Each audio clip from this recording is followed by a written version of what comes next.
जय गुरु जी। शुक्राना गुरु जी। जय गुरु जी। संगत जी आज हम महाशिव पुराण का पाठ शुरू करने जा रहे हैं। कोशिश करेंगे सावन के महीने में हम जल्दी इसको कंप्लीट करते हैं। तो जय गुरु जी, शुक्राना गुरु जी। बाकी गुरु जी की इच्छा है, गुरु जी कब तक इसको कंप्लीट करवाएंगे। ओम नमः शिवाय। शिव जी सदा सहाय। ओम नमः शिवाय। गुरु जी सदा सहाय। जय गुरु जी। श्री शिव पुराण महात्म्य।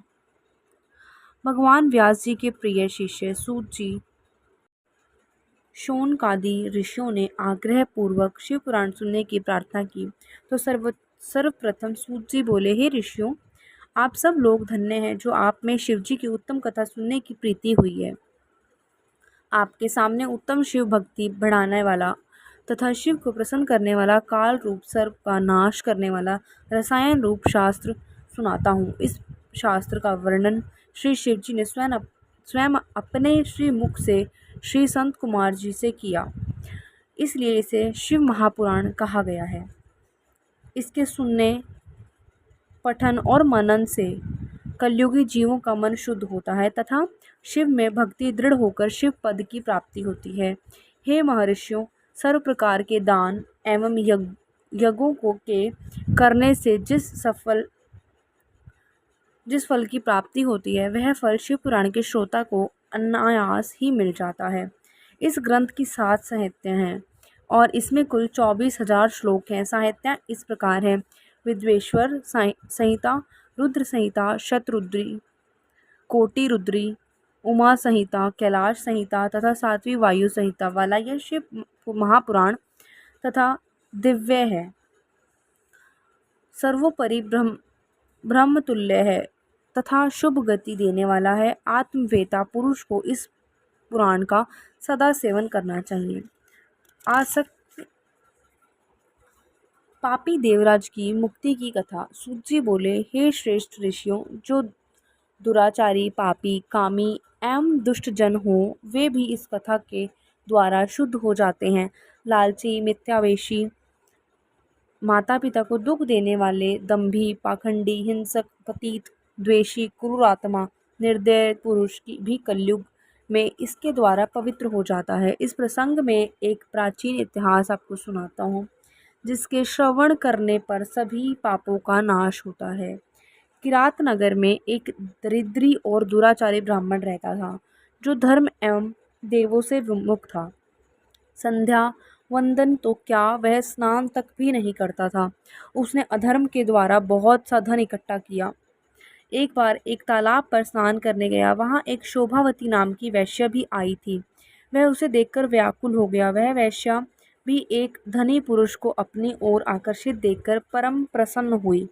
वे दोनों स्त्री पुरुष चिरकाल तक कामासक्त होकर विहार करते रहे।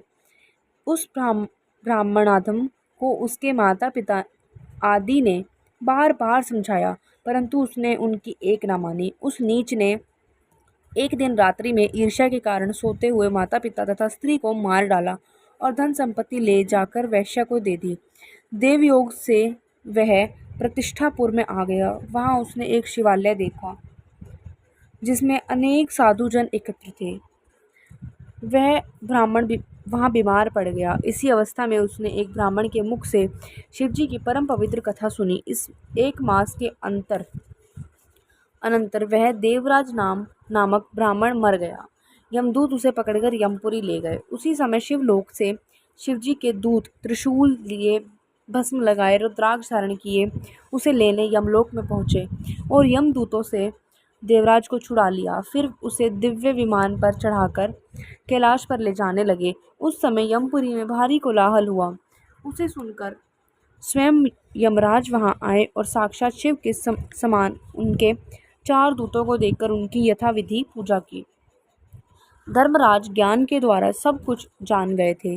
दूतों ने ब्राह्मण को ले जाकर दया के सागर शिव को अर्पित किया। हे मुनि, शिव की यह कथा परम पावनी है, जिसके श्रवण मात्र से महापापी ब्राह्मण भी मुक्त हो गया। अतः शिव पुराण की कथा को विधि पूर्वक सुनने से तो अमर फल की प्राप्ति होती है।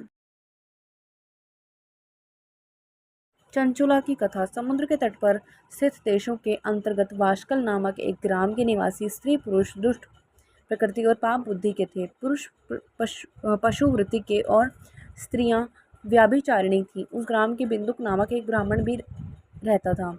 उसने अपने कामातुरता वश अत्यंत रूपवती भार्या के होते हुए भी एक सुंदरी वैश्या को अपना रखा था। वैश्या में आसक्त वह ब्राह्मण अपनी पत्नी से धीरे धीरे विमुख होता गया और कुछ समय तक तो ब्राह्मण की पत्नी चंचुला काम के वेग को सहन करती रही, परंतु उस युवती के लिए सदा के लिए अपनी इंद्रियों पर नियंत्रण रखना संभव ना हुआ।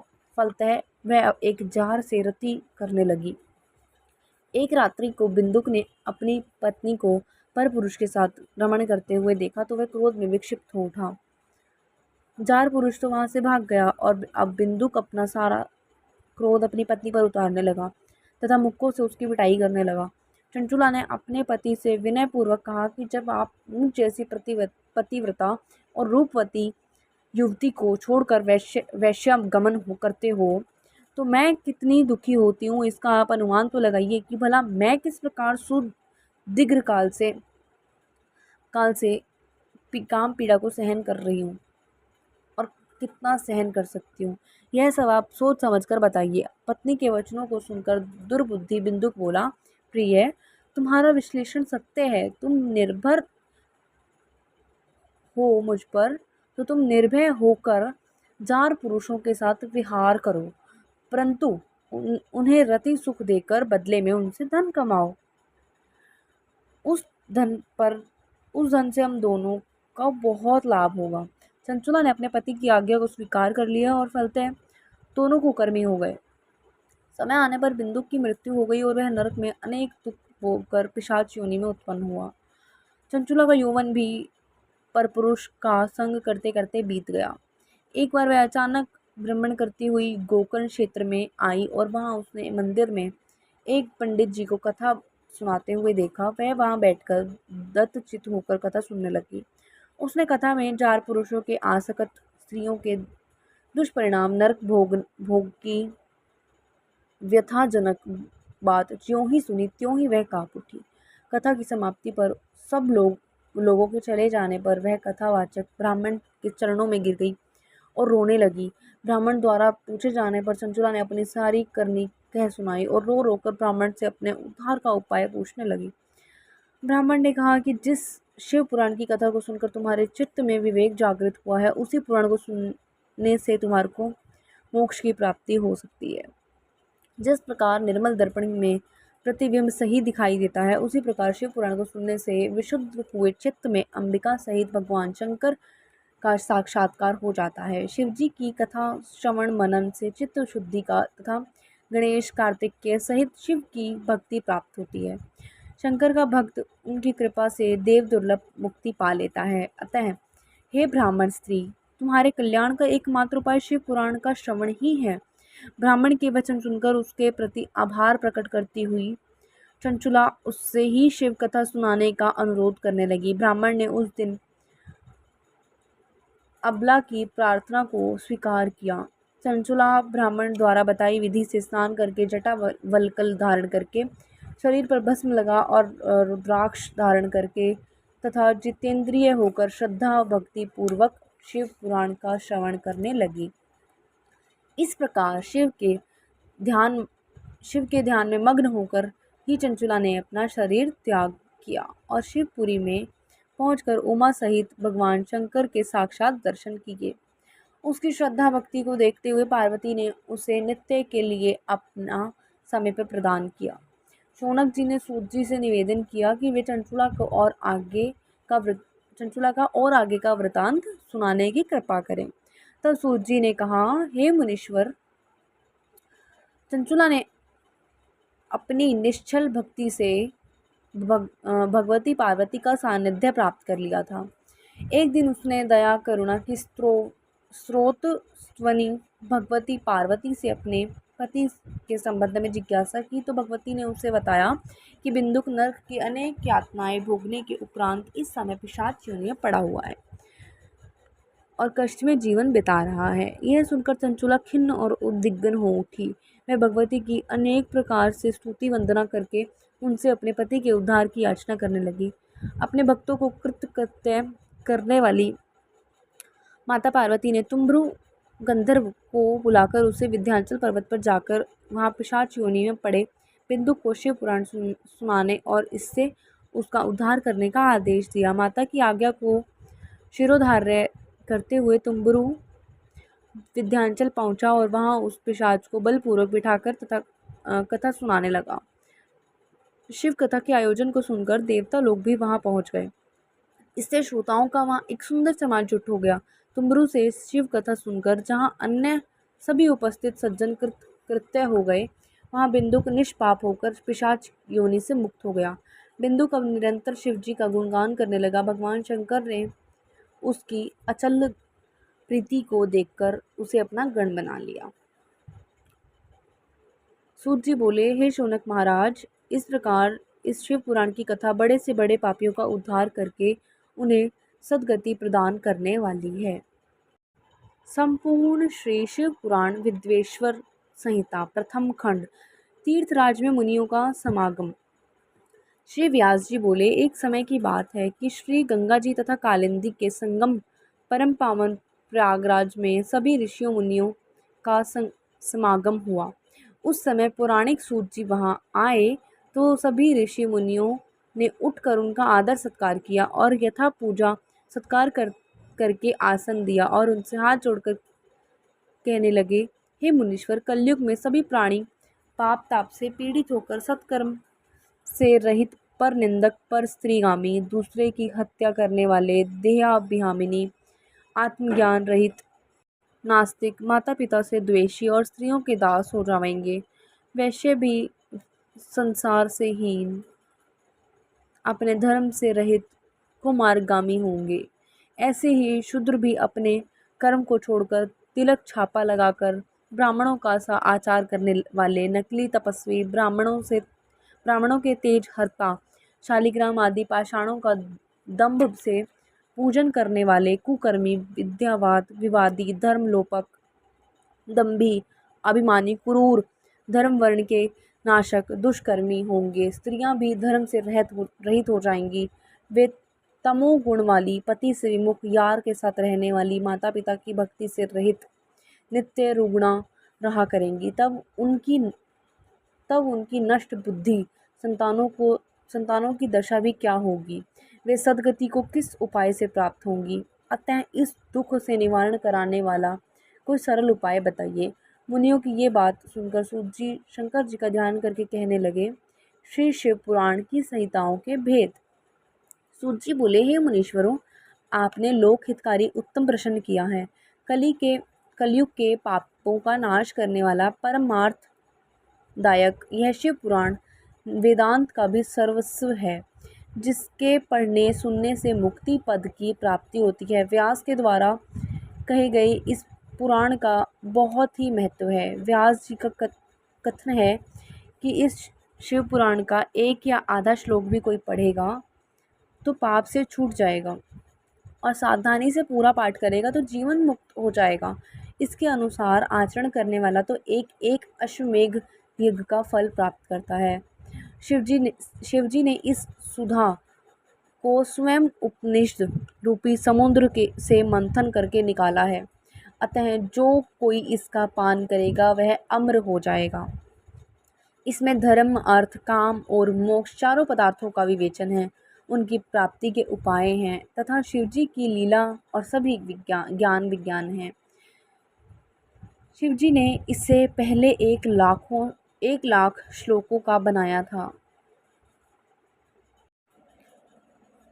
विद्वेश्वर संहिता, रुद्र संहिता, विनायक संहिता में 10-10 हजार श्लोकों की तथा उमा संहिता और मात्र संहिता 8-8 हजार श्लोकों की, एकादश रुद्र संहिता 13,000 श्लोकों की, कैलाश संहिता 6,000 श्लोकों की, शतरुद्र 3,000, कोटि रुद्र 9,000, सहस कोटि रुद्र 11,000, मानवीय संहिता 10,000, धर्म संहिता 12,000 की थी। परंतु अब कलयुगी जीवों के उद्धार हेतु शिवजी ने 24,000 श्लोकों का ही कर दिया है। अब इसमें विद्वेश्वर संहिता, रुद्र संहिता, शतरुद्र संहिता, कोटि रुद्र संहिता, श्री उमा संहिता, श्री कैलाश संहिता, वायतीय संहिताएं हैं। जो सप्त संहिता में शिव पुराण का पाठ करता है वह जीवन मुक्त हो जाता है। यह सब पुराणों में श्रेष्ठ तथा जीवों का कल्याण कारक है। ब्रह्मा जी का उपदेश। सूत जी बोले, हे ऋषियों, पूर्व काल में जब कल्पों का नाश हो गया और उसमें बाद में पुनः इस कल्प का प्रादुर्भाव हुआ, तब 6 कुलीन मुनियों ने सृष्टि के आरंभ होने पर विचार किया कि सबसे परे है या नहीं। इसके निर्णय के लिए ये लोग ब्रह्मा जी के पास गए।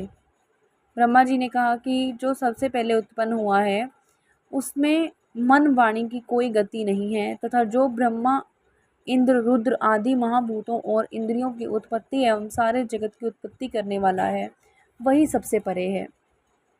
ऐसे सर्वज्ञ जगदीश्वर महादेव जी ही हैं जो भक्ति के द्वारा दर्शन देते हैं। रुद्र आदि देव भी उनके दर्शनों की अभिलाषा करते हैं। उनके प्रसाद से भक्ति से ही उनके प्रसाद की प्राप्ति होती है। जिस प्रकार बीज से अंकुर और अंकुर से बीज की उत्पत्ति होती है, अतः आप लोग महादेव जी की प्रसन्नता के लिए एक दीर्घ यज्ञ का सत्र मनाइए, जिसमें शिव जी की कृपा से आपको साध्य और साधन का ज्ञान होगा। मुनियों ने पूछा, हे भगवान, यह साध्य और साधन क्या है? ब्रह्मा जी ने कहा कि साध्य शिव पद है और साधन उनकी सेवा है। वेद विधि से उनकी आराधना करने पर उनकी प्राप्ति होती है। जो जैसा करता है वो वैसा ही फल पाता है। कान से सुनना, वचन से कहना तथा मन से मनन करना भी एक महान साधन है, क्योंकि वे महेश्वर सर्वथा ही सुनने, कीर्तन करने तथा मनन करने योग्य है। अतः साध्य तक पहुँचने के लिए साधन पर जुट जाना चाहिए। गुरु के द्वारा शिव योग को प्राप्त करें। पहले कुछ क्लेश अवश्य आ सकता है, परंतु बाद में परमानंद की प्राप्ति होती है। संत कुमार व्यास संवाद। मुनियों ने पूछा कि ब्रह्मा जी, श्रवण, मनन और कीर्तन क्या है, कैसे किए जाते हैं? ब्रह्मा जी ने कहा, ईश्वर के रूप, गुण, नाम तथा उनकी लीलाओं से अपनी पूजा और जप द्वारा रुचि पैदा करने तथा निरंतर युक्तियों सहित अपने मन को उनके सम्मुख करना मनन कहलाता है। पार ब्रह्म महादेव जी अथवा शंभु भगवान के नामों तथा बराबर उच्चारण करना या जाप करना ही कीर्तन है तथा दृढ़ता से भगवत संबंधी शब्दों का कानों से श्रवण करना ही श्रवण है। सत्संग में बैठकर महादेव जी की कृपा से श्रवण और कीर्तन करके तब उसका मनन करें, यह सर्वोत्तम मनन है। इससे आत्मा पवित्र होती है। सूत जी बोले, हे मुनियों, मैं इस साधन के बारे में एक प्राचीन इतिहास सुनाता हूँ, सो सुनो। एक समय सरस्वती के तट पर मेरे गुरुदेव भगवान व्यास जी तप कर रहे थे। तभी वहाँ संत कुमार जी ने उनसे आकर पूछा, हे भगवान, शिवजी तो प्रत्यक्ष ही सहायक हैं, फिर आप ऐसा तप क्यों कर रहे हो? व्यास ने उत्तर में कहा कि मैं मुक्ति के लिए तप कर रहा हूँ। तब संत कुमार जी बोले, हे व्यास जी, ऐसा ही भ्रम मुझे भी हुआ था। इसी प्रकार मैंने भी मुक्ति के लिए मद्राचल पर तप किया था। तब शिवजी की आज्ञा से नंदीश्वर ने मुझे बताया कि शिवजी के कीर्तन, श्रवण तथा मनन द्वारा ही मुक्ति मिल जाती है। तब मेरा भ्रम दूर हो गया। अतः व्यास जी, आप भी ऐसा ही करें। ऐसा बताकर संत कुमार जी भी चले गए। इस पर ऋषि ने पूछा कि जो श्रवण, कीर्तन, मनन नहीं करता वह बिना यत्न के कैसे मुक्त हो सकता है? कृपया कर हमें बतलाइए। लिंगेश्वर परिचय। सूत जी बोले, हे ऋषियों, आपके प्रश्न के अनुसार यदि पुरुष श्रवण, कीर्तन, मनन ना करे और शिवलिंग की स्थापना कर पूजन करे तो वह संसार सागर से तर जाएगा। मैंने श्री गुरुमुख से सुना है कि शिवजी ब्रह्म स्वरूप, निष्फल, कला रहित तथा काल सहित हैं। इस निष्फल में निराकार लिंग की प्रधानता है। वे सभी कलाओं से युक्त हैं और साकार निराकार से ही शिवजी ब्रह्म संज्ञक भी हैं। अतः लोग शिव के साकार और निराकार दोनों रूपों को पूजते हैं। प्राचीन समय में ब्रह्मा विष्णु के विवाद में उन्होंने शिवलिंग में प्रकट हो दर्शन दिए, तभी से शिव का निष्फल लिंग जगत में पूज्य हो गया है। इससे कल्याण, भोग और मोक्ष की प्राप्ति होती है। ब्रह्मा और विष्णु का विवाद। नंदीकेश्वर बोले, पूर्व समय में भगवान विष्णु अपने पार्षदों के साथ लक्ष्मी जी सहित शेष शैया पर शयन कर रहे थे। तब ब्रह्मा जी वहाँ स्वयं ही जा पहुँचे और विष्णु को पुत्र संबोधन करके पूछा, हे पुत्र, तू कौन है? उठ, तू मुझे देख, मैं तेरा ईश्वर यहाँ आया हूँ। विष्णु यह सुनकर क्रोध को दबाते हुए उनसे बोले, हे पुत्र, तुम्हारा कल्याण हो, आओ बैठो, मैं तुम्हारा पिता हूँ। कहो, तुम्हारा मुख टेढ़ा क्यों हो गया है? ब्रह्मा जी बोले, समय के फेर से तुझे अभिमान हो गया है। हे पुत्र, मैं तुम्हारा रक्षक हूँ, इस समस्त जगत का पितामह हूँ। विष्णु बोले, अरे चोर, तू अपना बड़प्पन क्या दिखाता है? सारा जगत तो मुझ में निवास करता है। तू मेरी ही नाभि कमल से पैदा हुआ और मुझसे ऐसी बातें कर रहा है? इस प्रकार उन दोनों में विवाद बढ़ गया। वे दोनों अपने को प्रभु कहते कहते आपस में युद्ध करने लगे। उनके वाहन भी आपस में लड़ने लगे। दोनों के प्रहार से दो देवता लोग व्याकुल होकर कांपने लगे कि जब आप दोनों ही अराजकता उत्पन्न करते हैं तो यह सारी सृष्टि शिवजी की है। जिन शूलमणि के बिना एक तिनका भी इधर उधर नहीं हो सकता, अतः हम लोग शिवजी के पास जाते हैं। ऐसा कहकर वे सभी वहाँ पहुँचे, जहाँ महादेव जी पार्वती जी के साथ सभा में मणि में सिंहासन पर विराजमान थे। देवों को आया देख तथा प्रणाम करते देखकर शिवजी ने पास बुलाया और उनसे कहने लगे, शिव निर्णय। श्री महादेव जी बोले, हे देवताओं, मैंने सुना है कि ब्रह्मा और विष्णु का घोर युद्ध हुआ है। इससे तुम लोग महान दुख में हो। तुम घबराओ नहीं। तब शिवजी अपने 100 गणों के साथ वहां पहुंचे। प्रथम तो वे बादलों में छिपकर उनका भीषण युद्ध देखने लगे। वे परस्पर एक दूसरे के वध की इच्छा से माहेश्वर तथा पाशुपात अस्त्रों का प्रयोग कर रहे थे, जिनके प्रयोग करने पर त्रिलोक्य भस्म हो जाता है। इस प्रलय के वातावरण को देख निष्फल शिव दोनों के बीच में जाकर एक तेजों में अग्नि के समान चमकते हुए स्तंभ लिंग के रूप में प्रकट हुए। फिर तो उस महातेज वाले स्तंभ को देख दोनों विस्मय में पड़ गए। अस्त्र शस्त्र सभी शांत पड़ गए। दोनों बोले, यह इंद्रियातीत अग्नि स्वरूप स्तंभ क्या है? हमें इसका पता लगाना चाहिए। यह सोचकर दोनों वीर शीघ्रता से चल पड़े। विष्णु जी शुक्र का रूप धारण करके पाताल में बहुत दूर तक गए और ब्रह्मा जी हंस का रूप बनाकर ऊपर आकाश में गए, परंतु दोनों को उस प्रकाशमय लिंग स्वरूप का छोर नहीं मिला। आकाश में एक केतकी का फूल ब्रह्मा जी ने देखा और उसे तोड़कर ले आए। उन्हें यह निश्चय हो गया कि मैंने स्तंभ का छोर पा लिया है। वे केतकी के फूल को लेकर विष्णु के पास लौट आए। विष्णु भगवान ने कहा, उनके पैर पकड़ लिए। ब्रह्मा के इस छल को जानकर शिव जी उसी क्षण प्रकट हुए। विष्णु भगवान ने उनके चरण पकड़कर प्रणाम किया।